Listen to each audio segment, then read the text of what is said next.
আমাদের প্যারামিলিটারি, তাদের কথা বলতে, আমাদের পায়েল গায়ে যে মায়েদের, দিদিদের, বোনেদের জঙ্গিরা সিঁদুর মুছিয়ে দিয়েছে, তার দুঃখের কথা বলতে সব দল প্রতিনিধি দিয়েছে।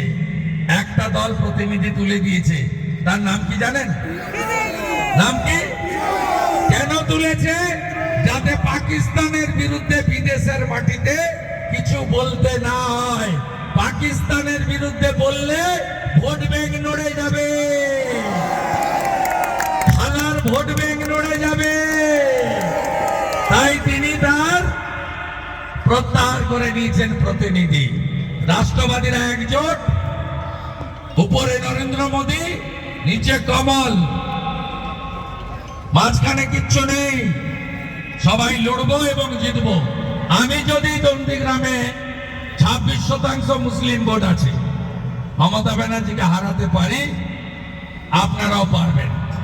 উত্তরবঙ্গ গতবার থেকেই বলেছে, এবারে উত্তরবঙ্গের 54টা সিট মালদা থেকে কালচিনি জয়গাঁও অব্দি, দার্জিলিং এর পাহাড় থেকে কোচবিহারের শীতলকুচি অব্দি আমরা 54টাই মমতা ব্যানার্জিকে খালি হাতে পাঠাবো। মমতা ব্যানার্জি উত্তরবঙ্গ বিরোধী, হ্যাঁ কি না বলুন। আর আমরা আলোচনা করেছি 22 তারিখে শিলিগুড়িতে তেরঙ্গা যাত্রায় আমি থাকবো।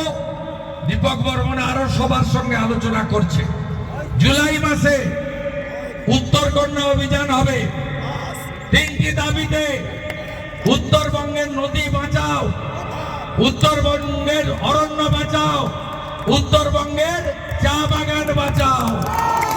এই মুখ্যমন্ত্রী যেদিন উত্তরবঙ্গে আসে একটা করে চা বাগান বন্ধ হয়।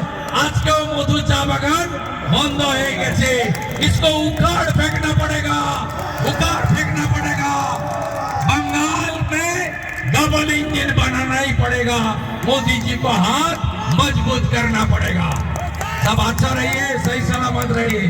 आप सबको मैं मेरा दिल से जोहर, नमस्कार बोलते हुए मेरा वाणी यही विराम करता हूँ। सब अच्छा रहिए, सही सलामत रहिए।